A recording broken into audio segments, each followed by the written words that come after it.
K V Dhananjay sir.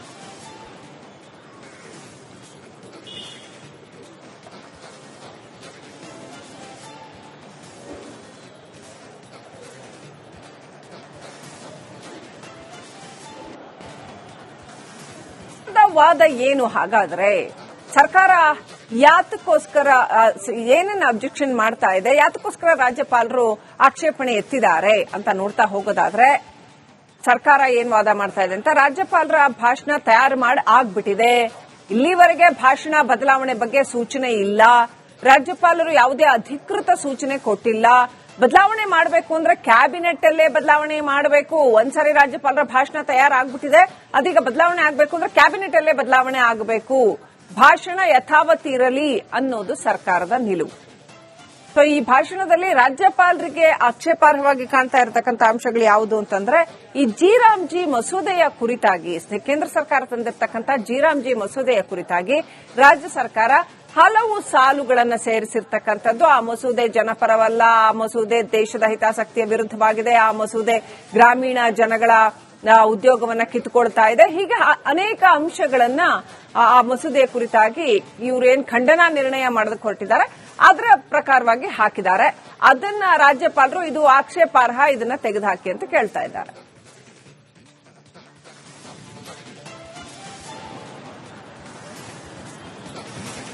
K V Dhananjay sir.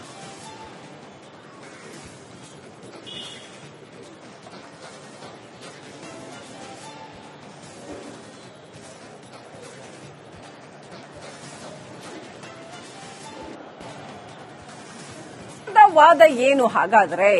ಸರ್ಕಾರ ಯಾತಕ್ಕೋಸ್ಕರ ಏನೇನು ಅಬ್ಜೆಕ್ಷನ್ ಮಾಡ್ತಾ ಇದೆ, ಯಾತಕ್ಕೋಸ್ಕರ ರಾಜ್ಯಪಾಲರು ಆಕ್ಷೇಪಣೆ ಎತ್ತಿದ್ದಾರೆ ಅಂತ ನೋಡ್ತಾ ಹೋಗೋದಾದ್ರೆ, ಸರ್ಕಾರ ಏನ್ ವಾದ ಮಾಡ್ತಾ ಇದೆ ಅಂತ, ರಾಜ್ಯಪಾಲರ ಭಾಷಣ ತಯಾರು ಮಾಡಿ ಆಗ್ಬಿಟ್ಟಿದೆ, ಇಲ್ಲಿವರೆಗೆ ಭಾಷಣ ಬದಲಾವಣೆ ಬಗ್ಗೆ ಸೂಚನೆ ಇಲ್ಲ, ರಾಜ್ಯಪಾಲರು ಯಾವುದೇ ಅಧಿಕೃತ ಸೂಚನೆ ಕೊಟ್ಟಿಲ್ಲ, ಬದಲಾವಣೆ ಮಾಡಬೇಕು ಅಂದ್ರೆ ಕ್ಯಾಬಿನೆಟ್ ಅಲ್ಲೇ ಬದಲಾವಣೆ ಮಾಡಬೇಕು, ಒಂದ್ಸರಿ ರಾಜ್ಯಪಾಲರ ಭಾಷಣ ತಯಾರಾಗ್ಬಿಟ್ಟಿದೆ, ಅದೀಗ ಬದಲಾವಣೆ ಆಗಬೇಕು ಅಂದ್ರೆ ಕ್ಯಾಬಿನೆಟ್ ಅಲ್ಲೇ ಬದಲಾವಣೆ ಆಗಬೇಕು, ಭಾಷಣ ಯಥಾವತ್ ಇರಲಿ ಅನ್ನೋದು ಸರ್ಕಾರದ ನಿಲುವು.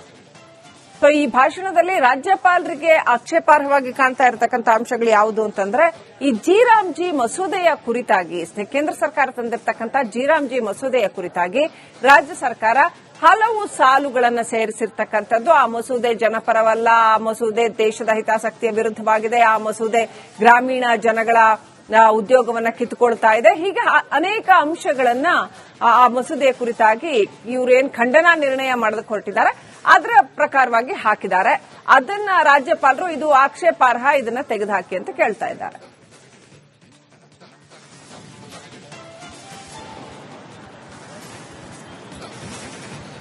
K V Dhananjay sir.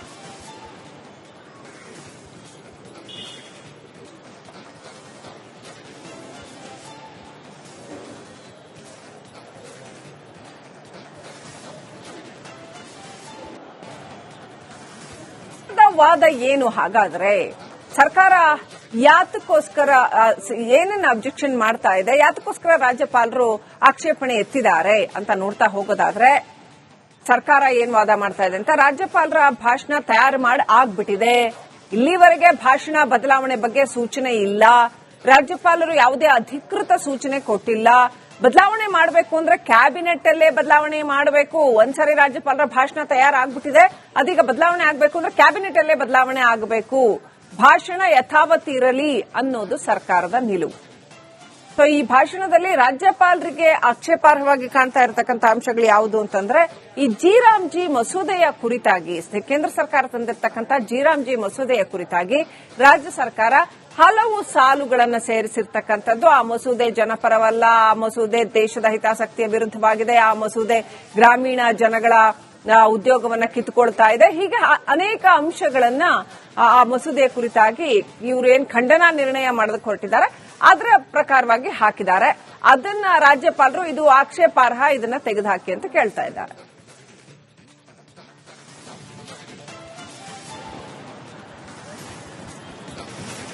K V Dhananjay sir.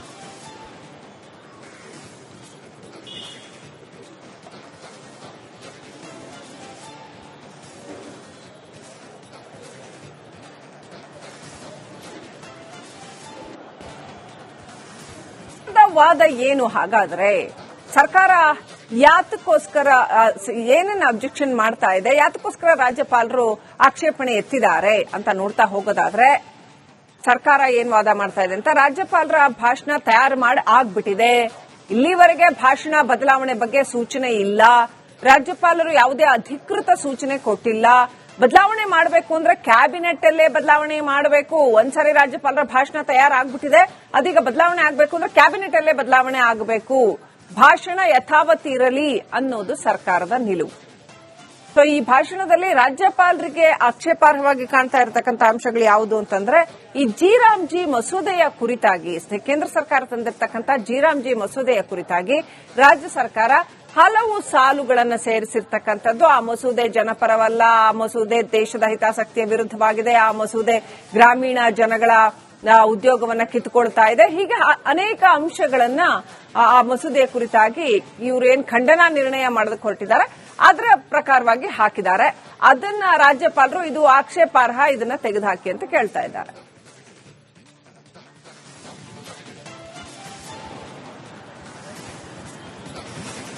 KV. Dhananjay sir.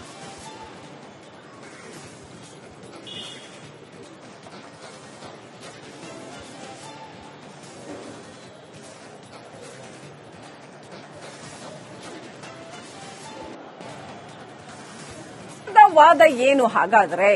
ಸರ್ಕಾರ ಯಾತಕ್ಕೋಸ್ಕರ ಏನನ್ನ ಅಬ್ಜೆಕ್ಷನ್ ಮಾಡ್ತಾ ಇದೆ, ಯಾತಕ್ಕೋಸ್ಕರ ರಾಜ್ಯಪಾಲರು ಆಕ್ಷೇಪಣೆ ಎತ್ತಿದ್ದಾರೆ ಅಂತ ನೋಡ್ತಾ ಹೋಗೋದಾದ್ರೆ, ಸರ್ಕಾರ ಏನ್ ವಾದ ಮಾಡ್ತಾ ಇದೆ ಅಂತ, ರಾಜ್ಯಪಾಲರ ಭಾಷಣ ತಯಾರು ಮಾಡಿ ಆಗ್ಬಿಟ್ಟಿದೆ, ಇಲ್ಲಿವರೆಗೆ ಭಾಷಣ ಬದಲಾವಣೆ ಬಗ್ಗೆ ಸೂಚನೆ ಇಲ್ಲ, ರಾಜ್ಯಪಾಲರು ಯಾವುದೇ ಅಧಿಕೃತ ಸೂಚನೆ ಕೊಟ್ಟಿಲ್ಲ, ಬದಲಾವಣೆ ಮಾಡಬೇಕು ಅಂದ್ರೆ ಕ್ಯಾಬಿನೆಟ್ ಅಲ್ಲೇ ಬದಲಾವಣೆ ಮಾಡಬೇಕು, ಒಂದ್ಸರಿ ರಾಜ್ಯಪಾಲರ ಭಾಷಣ ತಯಾರಾಗ್ಬಿಟ್ಟಿದೆ, ಅದೀಗ ಬದಲಾವಣೆ ಆಗಬೇಕು ಅಂದ್ರೆ ಕ್ಯಾಬಿನೆಟ್ ಅಲ್ಲೇ ಬದಲಾವಣೆ ಆಗಬೇಕು, ಭಾಷಣ ಯಥಾವತ್ ಇರಲಿ ಅನ್ನೋದು ಸರ್ಕಾರದ ನಿಲುವು. ಸೊ ಈ ಭಾಷಣದಲ್ಲಿ ರಾಜ್ಯಪಾಲರಿಗೆ ಆಕ್ಷೇಪಾರ್ಹವಾಗಿ ಕಾಣ್ತಾ ಇರತಕ್ಕಂಥ ಅಂಶಗಳು ಯಾವುದು ಅಂತಂದ್ರೆ, ಈ ಜಿ ಮಸೂದೆಯ ಕುರಿತಾಗಿ, ಕೇಂದ್ರ ಸರ್ಕಾರ ತಂದಿರತಕ್ಕಂಥ ಜಿ ಮಸೂದೆಯ ಕುರಿತಾಗಿ ರಾಜ್ಯ ಸರ್ಕಾರ ಹಲವು ಸಾಲುಗಳನ್ನು ಸೇರಿಸಿರ್ತಕ್ಕಂಥದ್ದು. ಆ ಮಸೂದೆ ಜನಪರವಲ್ಲ, ಆ ಮಸೂದೆ ದೇಶದ ಹಿತಾಸಕ್ತಿಯ ವಿರುದ್ಧವಾಗಿದೆ, ಆ ಮಸೂದೆ ಗ್ರಾಮೀಣ ಜನಗಳ ಉದ್ಯೋಗವನ್ನ ಕಿತ್ತುಕೊಳ್ತಾ ಇದೆ, ಹೀಗೆ ಅನೇಕ ಅಂಶಗಳನ್ನ ಆ ಮಸೂದೆಯ ಕುರಿತಾಗಿ ಇವರೇನ್ ಖಂಡನಾ ನಿರ್ಣಯ ಮಾಡೋದಕ್ಕೆ ಹೊರಟಿದ್ದಾರೆ ಅದರ ಪ್ರಕಾರವಾಗಿ ಹಾಕಿದ್ದಾರೆ. ಅದನ್ನ ರಾಜ್ಯಪಾಲರು ಇದು ಆಕ್ಷೇಪಾರ್ಹ, ಇದನ್ನ ತೆಗೆದುಹಾಕಿ ಅಂತ ಕೇಳ್ತಾ ಇದ್ದಾರೆ.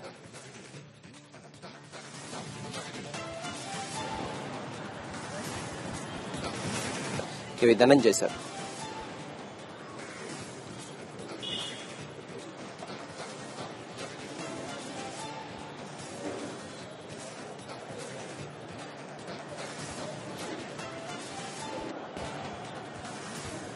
ವಾದ ಏನು ಹಾಗಾದ್ರೆ? ಸರ್ಕಾರ ಯಾತಕ್ಕೋಸ್ಕರ ಏನನ್ನ ಅಬ್ಜೆಕ್ಷನ್ ಮಾಡ್ತಾ ಇದೆ, ಯಾತಕ್ಕೋಸ್ಕರ ರಾಜ್ಯಪಾಲರು ಆಕ್ಷೇಪಣೆ ಎತ್ತಿದ್ದಾರೆ ಅಂತ ನೋಡ್ತಾ ಹೋಗೋದಾದ್ರೆ, ಸರ್ಕಾರ ಏನ್ ವಾದ ಮಾಡ್ತಾ ಇದೆ ಅಂತ, ರಾಜ್ಯಪಾಲರ ಭಾಷಣ ತಯಾರು ಮಾಡಿ ಆಗ್ಬಿಟ್ಟಿದೆ, ಇಲ್ಲಿವರೆಗೆ ಭಾಷಣ ಬದಲಾವಣೆ ಬಗ್ಗೆ ಸೂಚನೆ ಇಲ್ಲ, ರಾಜ್ಯಪಾಲರು ಯಾವುದೇ ಅಧಿಕೃತ ಸೂಚನೆ ಕೊಟ್ಟಿಲ್ಲ, ಬದಲಾವಣೆ ಮಾಡಬೇಕು ಅಂದ್ರೆ ಕ್ಯಾಬಿನೆಟ್ ಅಲ್ಲೇ ಬದಲಾವಣೆ ಮಾಡಬೇಕು, ಒಂದ್ಸರಿ ರಾಜ್ಯಪಾಲರ ಭಾಷಣ ತಯಾರಾಗ್ಬಿಟ್ಟಿದೆ, ಅದೀಗ ಬದಲಾವಣೆ ಆಗಬೇಕು ಅಂದ್ರೆ ಕ್ಯಾಬಿನೆಟ್ ಅಲ್ಲೇ ಬದಲಾವಣೆ ಆಗಬೇಕು, ಭಾಷಣ ಯಥಾವತ್ ಇರಲಿ ಅನ್ನೋದು ಸರ್ಕಾರದ ನಿಲುವು. ಸೊ ಈ ಭಾಷಣದಲ್ಲಿ ರಾಜ್ಯಪಾಲರಿಗೆ ಆಕ್ಷೇಪಾರ್ಹವಾಗಿ ಕಾಣ್ತಾ ಇರತಕ್ಕಂಥ ಅಂಶಗಳು ಯಾವುದು ಅಂತಂದ್ರೆ, ಈ ಜಿ ಮಸೂದೆಯ ಕುರಿತಾಗಿ, ಕೇಂದ್ರ ಸರ್ಕಾರ ತಂದಿರತಕ್ಕಂಥ ಜಿ ಮಸೂದೆಯ ಕುರಿತಾಗಿ ರಾಜ್ಯ ಸರ್ಕಾರ ಹಲವು ಸಾಲುಗಳನ್ನು ಸೇರಿಸಿರ್ತಕ್ಕಂಥದ್ದು. ಆ ಮಸೂದೆ ಜನಪರವಲ್ಲ, ಆ ಮಸೂದೆ ದೇಶದ ಹಿತಾಸಕ್ತಿಯ ವಿರುದ್ಧವಾಗಿದೆ, ಆ ಮಸೂದೆ ಗ್ರಾಮೀಣ ಜನಗಳ ಉದ್ಯೋಗವನ್ನ ಕಿತ್ತುಕೊಳ್ತಾ ಇದೆ, ಹೀಗೆ ಅನೇಕ ಅಂಶಗಳನ್ನ ಆ ಮಸೂದೆಯ ಕುರಿತಾಗಿ ಇವರೇನ್ ಖಂಡನಾ ನಿರ್ಣಯ ಮಾಡೋದಕ್ಕೆ ಹೊರಟಿದ್ದಾರೆ ಅದರ ಪ್ರಕಾರವಾಗಿ ಹಾಕಿದ್ದಾರೆ. ಅದನ್ನ ರಾಜ್ಯಪಾಲರು ಇದು ಆಕ್ಷೇಪಾರ್ಹ, ಇದನ್ನ ತೆಗೆದುಹಾಕಿ ಅಂತ ಕೇಳ್ತಾ ಇದ್ದಾರೆ.